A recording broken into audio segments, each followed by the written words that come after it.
The Mother Flame, Vegapunk's attempt at creating an infinite power source. In this video, I'm going to explain how I think Vegapunk created the Mother Flame, why he considers it incomplete, and what the Ancient Kingdom's power source is.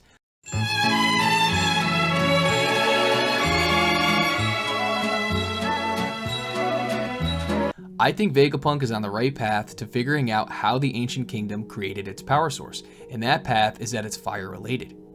In the beginning of the Egghead arc, Lilith tells Frankie and the Straw Hats that the island runs on fire and tells us she wishes she could create an undying flame so that they can make their own mini sun. Lilith also says that fire can be converted into all types of energy and that they have long researched what can be burned for energy. I think what Vegapunk says here is the key difference between the Mother Flame and the Ancient Kingdom power source. I think the missing piece he needs to find is the resource they can burn indefinitely, essentially making a complete undying flame. A clue that tells us the Mother Flame isn't infinite is that York stole a piece of it and gave it to the world government, who then used it in conjunction with a potential ancient weapon to destroy Lelucia, and the world government needs York to produce more Mother Flames to power this weapon. So it sounds like when the weapon fires its attack, the Mother Flame is used up. Another key difference that shows the Mother Flame is inferior is that it can't power up the Iron Giant, which supposedly runs on the Ancient Kingdom's dynamic power source.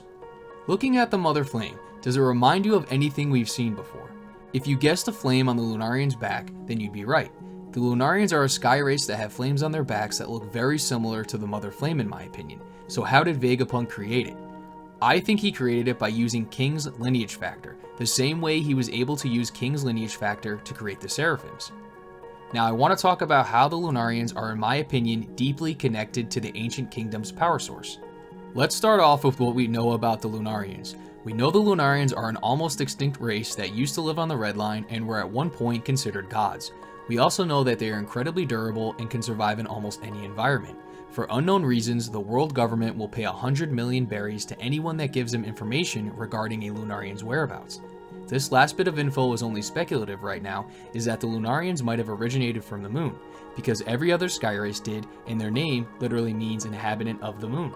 We also know why the other sky races left the moon to come to the blue planet. In the Enel Space Adventure cover story, it said they ran out of resources. Also in Enel's cover story, we see ancient murals of all the sky races except the Lunarians. If the Lunarians are from the moon, I have two theories on how that's possible, and why there's no trace of their existence there. What if the Lunarians did live on the moon with the other sky races and predicted they would eventually run out of resources and told the other sky races they had to do something about it or it would be their demise? The other sky races wouldn't listen, so the Lunarian race left the moon a lot earlier than the other sky races did and settled on the blue planet, and with their advanced technology and abilities, the people of the blue planet would call the Lunarians gods. If this isn't the case, I have another idea. We know the sky races resemble what angels are commonly depicted as in our world, so what if the Lunarians are meant to symbolize Lucifer and did something unforgivable on the moon and the other sky races had no choice but to banish the Lunarian race to the blue planet? The Lunarians being cast down to the blue planet would parallel Lucifer being cast out of heaven into hell. Now how are the Lunarians connected to the Ancient Kingdom's power source? For that we must talk about what I think the Ancient Kingdom's power source is. I said before that I think Vegapunk is on the right track with it being fire related, but I think that's only half the equation. I think the other half is the infinite resource that fuels the flame. I think that resource is souls. I think the Mother Flame is incomplete because it's not using souls as its fuel source. I think the Ancient Kingdom's power source was a flame and its fuel source was all the dead souls of the planet. So what does that even mean? Well, to explain that, let's first talk about something commonly associated with souls in One Piece, devil fruits. And we still don't know how devil fruits were created other than Vegapunk's theory on it. A popular idea in the community is that devil fruits originally grew on the Sunlight Tree Eve, which is located somewhere on the Red Line, the same place that the Lunarians used to live before they got kicked out. And to connect another sky race into this idea, we know from the Shandians that they believed when they die, their souls pass on to live in special trees on their island. I imagine the Shandians were somewhat right on this belief on where souls go. I think the souls of the One Piece planet do pass on into trees when they die, but not the trees that Nolan cut down. What if they pass on to the Sunlight Tree Eve? I believe the Sunlight Tree Eve is the gateway between the real world and the afterlife. If this is the case, then devil fruits growing on the Eve tree would make sense because we know that there are souls in devil fruits from the original user. So if the souls go into the Eve tree when they pass on, maybe those same souls eventually grow into fruits for some reason. If we go back to Vegapunk's theory on devil fruits, he says every devil fruit is a possibility for human evolution that someone desired. If only I could be like this, if only I could be like that. All of those powers represent the many branches of the future of humanity, but that unnatural status is loathed by the sea, the mother of nature, a fitting punishment for its sin. Those with powers exist in different dimensions, dreamed up by someone else before them. There's a lot to unpack here. I think the Eve tree produced these special fruits, let's call them soul fruits, which I think are the blueprints for which later became the devil fruits. Since One Piece uses a good number of themes from the Bible, I think one that connects the most, since we're talking about the Eve tree, is the story of Adam and Eve being kicked out of the Garden of Eden. If some people don't know that story, Adam and Eve were the first humans and lived in paradise called the Garden of Eden, and God only had one rule for them to follow, not to eat fruits from the tree of knowledge. A snake tempted and convinced Eve to eat fruit from the tree, resulting in both Adam and Eve being kicked out of the Garden of Eden. This is the very first sin of mankind, a sin that is hereditary and that everyone is born with. To parallel this into the story of One Piece, what if the Lunarians were the caretakers of the Sunlight Tree Eve and it produced these unpowered soul fruits that appeared when a person passed on to the afterlife through the Eve tree? Humans came along and ate from the Eve tree just like in the Adam and Eve story, but it was strictly forbidden and a grave sin. Maybe the D clan were the first people to eat these fruits and thus labeled with a D in their name to refer to their sin. And the D initial is hereditary just like the original sin from the Bible is. And what if when a human ate a soul fruit, they gained the power of desire? What I mean by this is whatever they desired to be, they could become, and the soul fruit they ate would then reincarnate as a devil fruit with that desired power when they died. Just like what Vegapunk theorized about devil fruits, and just like someone we've seen do in the current story. Bonnie has this power. I know Oda already told us in the story that Bonnie has the Age fruit because Kuma's friends looked it up in the Devil Fruit Encyclopedia and its name was stated in an SBS. But isn't it uncanny that Bonnie's distorted future ability is almost verbatim what Vegapunk's theory on the origins of devil fruits are? I always thought because Oda never revealed the name of her fruit until now, and before we learned that Saturn gave her this devil fruit power, that it was going towards the idea that Bonnie basically willed or desired her fruit's power into existence somehow. Which would fit what I'm theorizing even better, but that's not the case. But since Bonnie's distorted future power lines up with Vegapunk's devil fruit origin theory, I can only assume her fruit is going to reveal more secrets because we still don't know why Saturn was performing those devil fruit experiments. But if any shred of what I'm theorizing about the Eve tree and these powerless soul fruits are true, maybe Bonnie was given a soul fruit extract from the Eve tree. Also think about this, devil fruits are usually eaten by users who share similar ideas or desires as said fruit. Luffy's devil fruit basically chose him, and Blackbeard claims the same thing. So what are the chances of Saturn infusing a baby Bonnie with the exact same power that ends up being her desire? She only desired to age up when she learned that she would be cured of her sapphire scale disease by age 10, so she could travel with Kuma. I know all this might sound super confusing, but Bonnie's power might be the key to learning the origins of devil fruits. And back to Vegapunk's line about devil fruit powers are unnatural and loathed by the sea, the mother of nature, and devil fruits existing in different dimensions. My take on solving what that means is I think when you pass on to the afterlife, it's almost like a heaven dimension. You get those same powers of desire that you can be anything you want because it's like an Eden reality or heaven in a way. But when people in the real world ate those soul fruits from the Eve tree, those powers have now come into the physical world and don't belong here. That's why it's such a sin against Mother Nature. It upsets the balance of the real world.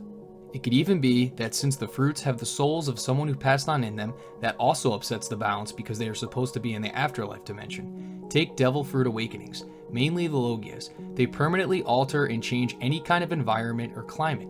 That can't be good for Mother Nature and literally disrupts the balance of the world. Now to connect everything. I think the Ancient Kingdom used the Eve tree as a power source because of all the souls in it.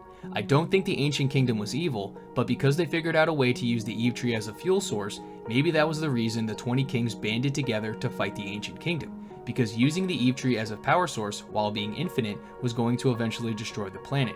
Maybe this is what happened on the moon and how it ran out of resources.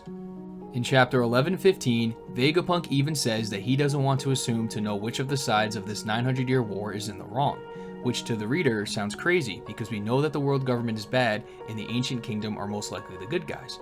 And again, in chapter 11:20, Vegapunk says it would be foolish to hear about a war 900 years in the past from only one side, and that he wishes he had more time so that he could understand all of the history, meaning he wanted to know the world government side. But I think Oda made Vegapunk word it like this because the Ancient Kingdom isn't totally innocent in whatever started the war. because we know that Vegapunk definitely knows the world government is very evil, but for some reason is alluding that they might have had a valid reason to oppose the ancient kingdom. I think the world government doesn't want anyone researching the Void Century because not only will it expose them and the terrible things they've done to hide this truth, but I think it's because they believe if someone were to find the One Piece and activate the Ancient Kingdom's power source again, it would bring about the end of the world, just like what I think the Ancient Kingdom was inadvertently doing. So if I think the Ancient Kingdom's power source was potentially harming the planet, how does it make sense that Vegapunk wants to recreate this power? Won't it just harm the planet all over again? Well, maybe towards the end of the war, when Joy Boy came around, someone on his crew figured out a way to make an infinite power source without jeopardizing the planet like the Ancient Kingdom was doing, and before they could enact their plan, they were defeated by Emu and the world government, and maybe that's what the One Piece is, a green energy version of the Ancient Kingdom's power source. The world government just doesn't know this. So how did Joy Boy figure out a better power source? I think Joy Boy was a Lunarian who ate the Nika fruit and offered up his Lunarian flame as an alternate power source. I think Joy Boy's flame could be the undying flame that Vegapunk is desperately trying to create. If he was in possession of the Nika fruit and awakened, maybe Joy Boy removed the flame from his body and stretched it so much that it became a mini sun.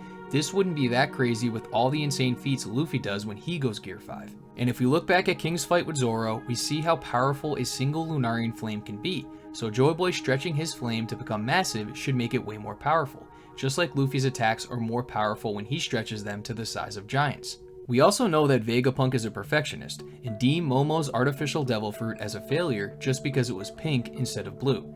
So what if another difference between Joy Boy's power source is that it's just a white colored version of the mother flame, and Vegapunk deems his a failure because it's a different color?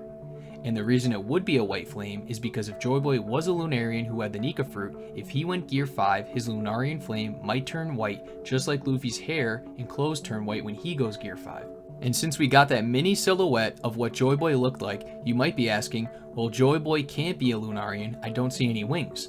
While this is true, don't forget that this is actually a zone fruit and it's based on the sun god Nika. So Gear 5 is what Nika must have looked like, and just like any zone, you transform into whatever the thing the fruit is based on. Or, what if when a Lunarian sacrifices their flame, they lose their wings and become human? Luffy isn't a Lunarian, but he does have wings. Zoro and Sanji are his wings. And remember, I think the two ingredients that create an infinite power source are the flame that never goes out and souls. Sanji would be the flame, while Zoro represents the soul. Also, don't forget Luffy somehow has fire-based attacks, and this might be anime only, but Roger somehow manipulated fire when he was asking Garp to take care of his unborn child. So I think flames and souls might be synonymous with each other in One Piece. And if the Lunarian flames on their backs are somewhat soul-related, then Luffy having Joy Boy's soul inside his fruit or inheriting his will is why the Iron Giant is reacting to it and waking up.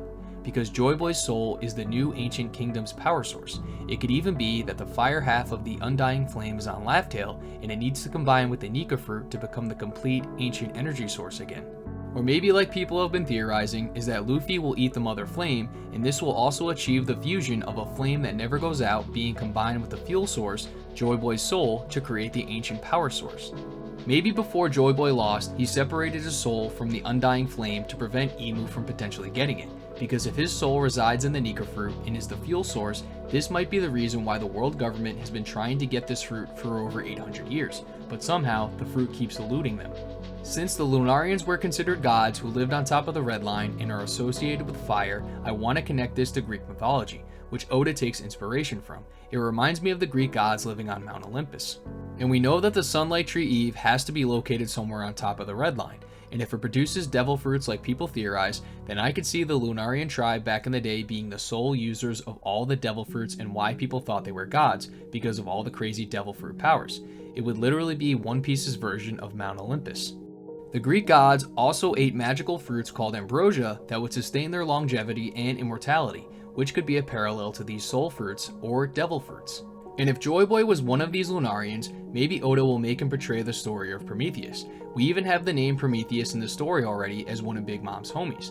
And if you don't know that story, Prometheus was a titan that gave the humans the gift of fire, which angered Zeus, the king of the Greek gods, and Prometheus was then subjected to eternal torture for the rest of his life.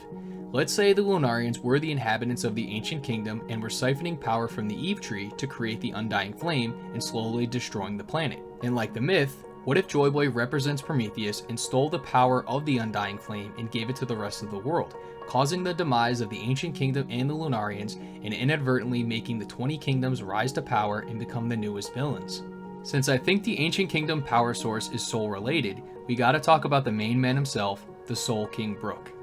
Brook has died, went to the afterlife, and came back, and after the time skip, developed more soul related powers. In chapter 643, Brook explains that during the time skip, he was able to discover the true power of his devil fruit. He says that to remain in the world of the living, his soul must expend an enormous amount of energy, almost that of a living body. This right here is another great piece of evidence on why I think souls are the fuel source. Brook tells us that souls are energy and that his is so powerful that it's able to keep him in the real world. And the next thing I really want to focus on is when Brook goes into his soul form. In the same chapter, Brook tells us that when he learned how to remove his soul from his body, that he was visible to other people, meaning most souls aren't visible to the eye, but if your soul is powerful enough, they are. There's actually another example of this when Lao Ji basically died, and everyone was able to see his soul leaving his body, and it's said that Lao Ji practiced in martial art principles of cultivating and balancing his own spiritual energy, which must have strengthened his soul, which would then explain how other people were able to see it. Now let's talk about the appearance of souls in One Piece. Looking at Brook's soul and even Lao Ji, they get these flame-looking clouds that appear around their actual soul. Maybe it's just me, but these mini flame clouds instantly remind me of the Lunarians with the flame on their back. I bring this up because I think the Lunarians somehow perfected being one with their souls, and the result is a flame on their backs. Or the Lunarians either being the creators or protectors of the original Undying Flame were each given a piece of its power. Very similar to how York was able to steal a piece of the Mother Flame and give its power to an ancient weapon. Maybe the world government knows the Lunarians were each given a piece of the Undying Flame, and that's why they'll pay 100 million berries to anyone who gives them any information if they've seen a Lunarian. Another reason I believe that the Mother Flame is soul related is because in the anime, right before Lelucia was destroyed, whatever used the Mother Flame's power, the sky turned green, which I think is the color associated with souls in One Piece. Brook turns green when he goes into his soul form, Zoro wants to be the king of hell and he gets these green soul flames around his swords, and the Seraphim have green blood which is connected to their devil fruits, which in turn is connected to souls. I also have a bunch of smaller ideas and connections I want to talk about. Going back to the original sin from the Bible idea and how it connects to the D-Clan being the first people who committed the sin of eating devil fruits from the Eve tree, why haven't we seen any celestial dragon eat or have devil fruit powers? Excluding the Gorosei because we still don't know if they have devil fruit powers, are demons, or something else entirely, and Doflamingo and his brother don't count because they are ex-celestial dragons, and this might get debunked when we see the God Knights in action. So I feel like the devil fruits must have a strong connection to the D-Clan, and the celestial dragons are told this, and it's why they don't eat any fruits. In chapter 764, Corazon tells Law that the celestial dragon children were told that, if you don't behave, you'll be gobbled up by a D. So Celestials might know some history behind the D-Clan. We also see Celestials like Charlos buying anything he wants from slaves to mermaids, so why don't Celestials like him purchase devil fruits to obtain crazy powers? I feel like it would be a no-brainer for them to do that and would feed their god complexes. And another clue that Celestials don't eat devil fruits for some reason are Boa Hancock and her sisters. All three of them were force-fed devil fruits while they were slaves, which sounds pretty dumb on the Celestial parts to give their slaves powers, but again, I think it's because there must be some association with devil fruits and the D-Clan, making the Celestials think they would never belittle themselves as gods to eat them. Maybe it's the whole reason they created the Marines, to have normal people eat the strong devil fruit powers they've obtained to protect them, just like what we saw with CP9. Devil fruits were just ready to be handed to them for power-ups. And lastly, maybe when we get to see the rest of God Valley, more of this will be explained, because the Celestials were giving away 6 devil fruits as prizes. One small side note on this is what if Zunisha was a part of these first humans to eat the forbidden fruit, and this is the crime that Zunisha committed, and has been walking ever since, making the island on Zunisha's back a piece of the Garden of Eden. And there's a connection to the Lunarians, because the Minks have the Sulong ability that is in reaction to the moon, the same place the Lunarians may have originated from. I think Enel might be a huge foreshadowing for the Ancient Kingdom's power source. Enel is a Birkin of the Sky Races. He created a flying ship called the Arc Maxim that is like a poor version of what I think Uranus might be. The ship is powered by electricity from Enel's devil fruit, and if Emu has Uranus, it also seems to require a power source to be used. Enel's character design, I think, might also give us some answers. Like I said, I think Joy Boy might have removed his Lunarian flame to use as a power source. If that's the case, he would be a unique looking Lunarian, just like Enel is a unique looking Birkin. For some reason, he doesn't have his Birkin wings, but instead has a ring with 4 drums attached to it. I know Enel's design and Devil Fruit powers were inspired by the Thunder God Raijin, but what was the first thing that was said when Luffy awakened his Devil Fruit? It was Zunisha telling Momo that they hear the drums of liberation, that Joy Boy has returned. And if the Ancient Kingdom's power source is Joy Boy's soul, which came from his Lunarian flame and it emits some kind of drum noise, I think Enel's back drums could have been foreshadowing that. Maybe Enel heard stories about Joy Boy and that he was considered a god, and that one day he would return reincarnated. And Enel thought he was the second coming of Joy Boy, which is why he cut off his wings and tried to mimic how Joy Boy was described, kind of similar to how Kaido thought he was the second coming of Joy Boy. The last idea I wanted to throw out there is if the Mother Flame wasn't created from King's lineage factor, what if it was created from Kuma's soul? Or maybe a combination of King's lineage factor and Kuma's soul. We still don't know what Vegapunk was going to say about some secret ability the Buccaneer race can do, but I think it must be something along the lines of soul or will manipulation. Since Vegapunk removed Kuma's will, Kuma shouldn't be able to move about freely or do anything on his own without commands, but we know this isn't the case because he came to Egghead on his own. If part of the Mother Flame is Kuma's soul, it might explain why Kuma went to marry Joa before Egghead. Since a piece of the Mother Flame was stolen to power up the weapon Imu has, maybe Kuma went there on pure instinct because that's where a piece of his soul was, then went to Egghead because that's where the rest of his soul is. In the flashback of Vegapunk running experiments on Kuma, Vegapunk talks about how Kuma's Devil Fruit could make intangible things like pain and memories tangible. Then talks about how a scholar in the West figured out that when people die, they lose 21 grams of weight, the weight of a soul. Vegapunk confirming that souls do exist and can be observed, hinting at souls and memories are one and the same. When Vegapunk pulled the death switch on Kuma, removing his will, maybe he was able to preserve his soul somehow. Maybe the Kuma memory bubble that Bonnie finds is what's left of Kuma's soul, and keeping his will from going to the afterlife. I know Kuma said that the memory bubble was only a copy, but since the real version of his will was destroyed, maybe the copy became his soul. Or maybe Kuma's soul lives on through Esper. When CP0 was arriving on Egghead, they said that they were returning Esper and that he was a brat. This makes me believe that Esper wasn't following orders, just like Kuma is somehow able to do. And Esper was right next to Lucci when Lucci was speaking about killing Bonnie, and the next page Kuma activates himself, and that was the start of making his way to Egghead. So maybe there's a connection there as well, that Kuma somehow lives on in Esper in any clone of himself like the Pacifistas. In the most recent chapter of 1121, Oda highlights 3 special races in One Piece: the Buccaneers, the Lunarians, and the Three-Eyed Tribe. He emphasizes that the world government is trying to deliberately extinguish these races. I bring this up because Esper is a Buccaneer and a Lunarian. I wonder if that combination of lineage is going to be important. In conclusion, I really think souls are the missing component for Vegapunk's incomplete power source. Souls, dreams, desires, and wills. All of these ideas in One Piece, in my opinion, can be interchanged. And what's a better power source than something that never ends? That's all I got for this theory. Hope you guys liked it. Until next time.